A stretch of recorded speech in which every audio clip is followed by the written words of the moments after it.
இராஜகீழ்ப்பாக்கம் அருள்மிகு ஸ்ரீ ஆலவட்டம்மன் ஆலயத்தில் அருள்பாலிக்கும் ஸ்ரீ சுப்பிரமணிய சுவாமிக்கு கந்த சஷ்டி விழாவின் 5வது நாளை முன்னிட்டு இன்று அழகிய சந்தனகாப்பு அலங்காரம் செய்து அருமையான ஆராதனை நடைபெற்றது.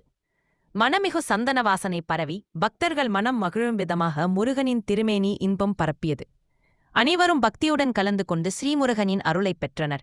வெற்றிவேல் முருகா என்று முழங்கிய பக்தர்கள் இன்றைய திருவிழாவை இனிதாக கொண்டாடினர். இன்றைய சந்தனகாப்பு அலங்காரத்துடன் கந்த சஷ்டி விழா ஆனந்த பரவசமாக நடைபெற்று வருகிறது.